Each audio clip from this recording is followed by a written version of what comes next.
Welcome to our latest Colorado Buffaloes opponent preview. I'm pleased to be joined by Nathan Giese, who covers the Texas Tech Red Raiders for the Lubbock Avalanche-Journal. And Nathan, thanks for joining me. I appreciate it. Absolutely. Thanks for having me.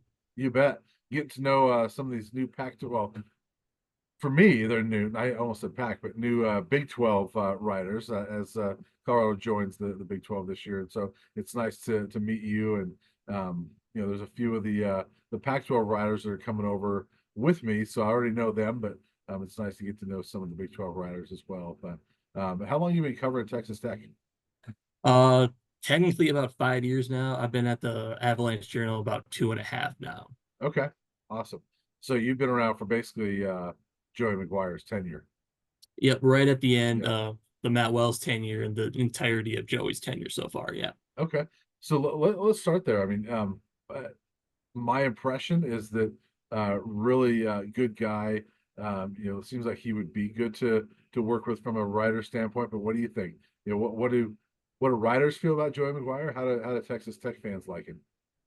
Oh, for sure. He's one of those guys where you look forward to his press conferences and availabilities because you're going to get something out of him. And he's pretty much an open book where if you ask him about anything, he'll tell you exactly what he thinks. There's not a lot of beating around the bush with him. One perfect example of that is last year after they lost at Wyoming. There was a lot of the questions of, oh, does this team have it, or are they going to kind of go down? He basically said, you're either in or you're out. It doesn't really matter. I mean, we're doing this. You can come along for the ride. So he's a great quote. He's a guy that he's very personable. You can kind of relate to him on a non-coaching level, and that's kind of what people gravitate towards too with him. Yeah. So what I did a written preview on Texas Tech, earlier this month and earlier in July. And so what I wrote, and I'll see if you agree with this, was that from afar, Okay. there's not much to complain about with the first 2 years of Joey McGuire, but it's time for Texas Tech to take the next step. Would that be accurate? I'd say you're about 80% accurate Yeah. because you're definitely right on the it's time for them to move up, but you can obviously go back and look at things the first 2 years, and there's plenty of things on. Uh, I think last year the big thing was at the start of the year, they didn't run as much as they probably should have run. They relied a little bit too much on the passing game, which is what kind of led to the losses at Wyoming and Oregon. And then they were kind of forced into going to Taj Brooks. Like he had this historic season, not because he stood up, because they just didn't have a quarterback they could rely on. And then they just kept feeding him and he kept producing. So I think that's kind of the big uh glaring issue from last year. But yeah, there's not a ton where you would say this was really bad because, Yeah. and I think a lot of it is just kind of, we know that this is a process with him. It's not going to be, he's in his third year. Matt Wells got 3 years. He's Yeah. going to get way more than 3 years just based on one, the success he's already had, and two, because you can kind of see the foundational pieces of what he's trying to build here, and that takes time. Whereas some coaches, they're super heavy on the transfer portal. That's not him. He's going to get in, pick some guys out of there, but they're going heavy on high school guys and building them up for sustainability and Yeah. longevity. You think part of that is because he was very recently a high school coach? Oh, absolutely. I think that was Yeah. one of the reasons why he got the job, was because he had such great connections with all the high schools, the coaches, and the programs around Texas, which is a very big high school football state, obviously. You Yeah. look at every recruiting class, there's just a handful of guys outside of Texas that are part of that recruiting class. Uh, they very much made a point of emphasis on, we're going to go into Texas high schools, we're going to talk to these coaches, and that's how we're going to build this program to something that's not going to be a one-off thing. It's going to be something year by year we can keep growing.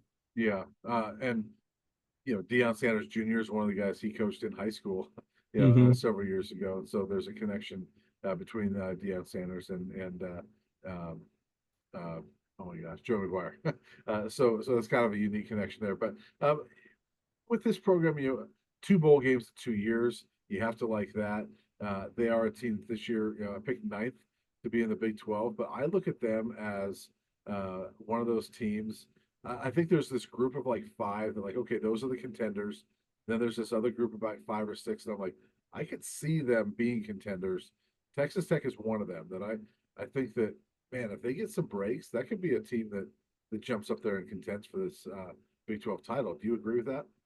Completely agree, because I'm the same way. You look at probably the top four or five, those are the ones like, okay, these have very significant, bigger strengths than the other teams do. But when you get past that, there's a lot of it. It's going to come down to who can stay healthy.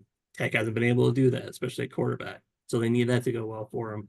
The other thing for Tech this year is their opening schedule is so manageable to the point where if they're not bowl eligible by Halloween, it's going to be a struggle to get there. They Yeah. got the first 5 out of 7 at home, all winnable games. They're going to Washington State and Arizona. They're not good on the road, but they should be able to beat Washington State. So if they're not at least 5-1 out of their first 6 games, that's the warning flag of, okay, something's wrong here. Because if you look at it, they, even with the questions I still kind of have about who fits in where, just based on talent alone, you should win those games. Yeah, it's interesting too. I want to say about that Washington State game is I was chatting with the Texas Tech players that were at Big 12 Media Day, Mm-hmm. and they were talking about going up there. They said that's going to be interesting because that's the Mike Leach game, where Yep. obviously he coached at Tech and also at Washington State, both for a very long time, and that could be a pretty emotional day, and so that'll be interesting to see what Texas Tech runs into up there in Pullman. Yeah, that's very, there's the dynamic there that makes it interesting, which this game was not on the schedule originally. It was supposed to be Yeah, Oregon, and then it switched out some things. So I think adding that element, I think Leach is going into the Washington State Athletic Hall of Fame that weekend too, so that adds to it. yeah, Joey and Zach Keeley, the offensive coordinator, they've had relationships with Mike Leach. Obviously, his passing was a big thing around here, so that adds another element to it. So it could be, but I don't. For the player's perspective, it shouldn't play into it. It's just kind of another one, like us media test. We'll look at it. Mike Leach's history at Texas Tech and Washington State. Now they're kind of coming together. Yeah, it is one though that on paper you look at and say, yeah, Texas Tech should win that game. Joey McGuire, heard him recently. He was doing a radio interview. He said, "Look, our big thing last year." He goes, I just hope I don't have to play 3 starting quarterbacks again. Very injured at quarterback. Baron Morton is back this year. He has started some games each of the last couple of years. Mhm. How big of a key is it for him to stay healthy, and how good can he be? It's gigantic. They brought in Cameron Brown to be, he's slotted as the number 2 guy, but he's more of the wildcat running kind of options guy, where they plan on kind of using him even with Barron out there, just to kind of give them that other look. But if for some reason Barron does get hurt again, it's a struggle. You got to really hope Brown is up to speed with everything and he's capable of doing it. Because after that, you got Jake Strong, who was the guy that had to come in as a true freshman last year. He really struggled. He showed some good stuff, a little bit, kind of a little bit of Morton. He can sling it, but he made some bad decisions. True freshman, what are you going to do? And then behind him, as of now anyway, is another true freshman, Will Hammond. They love him for his future, but if you're getting into you got to play either Hammond or Strong, that's another one of those. Something went really wrong here, and that's a troubling sign. Yeah, and you mentioned the running back. Taj Brooks, was phenomenal last year. The conference is loaded with running backs, but um, what is the Tech offense like? Is it more? Do they want to throw more than maybe some of these other teams with the star running backs have, or do you think that they're not quite the same as like? I mean, everybody knows Texas Tech is like the Mike Leach days, right? Mm-hmm. Are they closer to that, or are they closer to that they want to run it and they be balanced? I mean, what are they like? They're much closer to the Leach offense, and they just kind of had to default to the we're going to be a running team, grind that Yeah, clock as best we can last year. The thing they're going to do this year is they're already making a big deal out of getting Brooks to the record for all-time leading rusher. So he's still going to get his carries. Obviously, he is a talented running back. They knew that yeah, before. But now they've got so many different weapons on the outside at receiver with Josh Kelly coming from Washington State. He had a great year. Caleb Douglas, athletic guy from Florida, 5-star receiver Micah Hudson. They want to get him involved as much as possible. there's a lot of different pieces that they have to try to incorporate them to and not be so one-dimensional one way or the other. Yeah.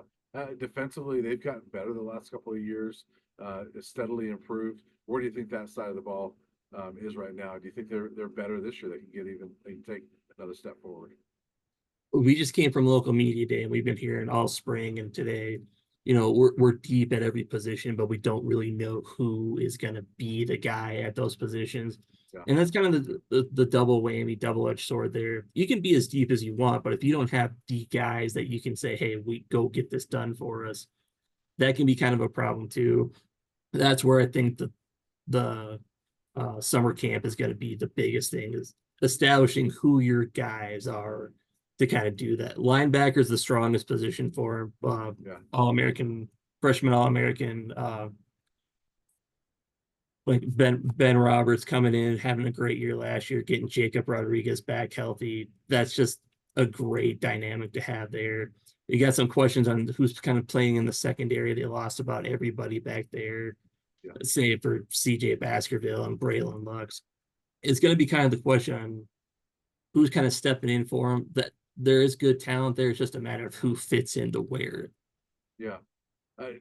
So overall for this team, I mean, we both agree that they're kind of in that next tier that maybe they could jump up. What's it going to take for them to do it? I mean, you mentioned the schedule, and there's an opportunity for that fast start. If they get off to a fast start, can this team carry the momentum and have a really good season? I think so. The thing that they kind of struggle with, this is a big talking point for Joey. They've been really bad to start the year, and they've been really good in November, December. Yeah. You got to either kind of flip that or get some of that November mojo going much earlier. Yeah. The schedule is favorable enough where you can do that. And if you start off 5-1, 6-1, something like that, that can lead to so many different things. So then you're building that confidence, you're getting all that going. It's just going to be a matter of if they get through the non-conference undefeated, at least 3-0, then things can kind of start going. That's just something they haven't done for a while. Yeah, CU fans don't want to hear about Tech's November mojo because they play in November down in Lubbock. So, what do they like at home? I mean, it looks like they do fairly well at home, and that they protect that stadium pretty well. And what's the atmosphere like, and what are home games like there for Texas Tech? I can tell you in November, it's a lot better than the extremely hot times of late August, early September. So November, you're going to be looking at a little bit more rambunctiousness because people are going to be enjoying some alcoholic beverages to get a little bit warmer. I can tell you that the Colorado game is the hottest selling ticket in for Tech's home games right now, shockingly. Yeah. They've been able to sell out a pretty good amount of season tickets already sold out. They're on single game now. What's interesting now is because they had so much construction in their south end zone, there's new elements to the game environment that we haven't seen yet. We've heard about it, but we don't have the full picture of what it's going to look like quite yet. So it's going to be more amplified, I think, now. Yeah. It'll be interesting to see what Colorado's road crowds look like. I mean, they played in front of 11 sellouts in 12 games last year. The only one they didn't was actually in Pullman. So it'll be interesting to see what it looks like this year. But yeah, when I was at media day, I had a moment where I was just kind of there wasn't a whole lot going on. I was kind of walking around, and the 4 Tech guys were just sitting there. I wound up just chatting with them for a little while, and I said, never been down to Lubbock. What would you recommend for Buff fans to do down there? And what restaurants, things like that. So let me ask you, and I'll see if you have any of the same answers that the players had. So I'm not the best guy to ask for that because I kind of stick with the traditional stuff. You just grab something quick and go back to work, sort of thing. But I do the same thing when people ask about Boulder. I'm like, I don't know, I don't eat Boulder. Yeah, I don't go anywhere. Right. I just go through a drive-through quick. Right. The answer I think I can guess what they said was Dirk's one of the answers.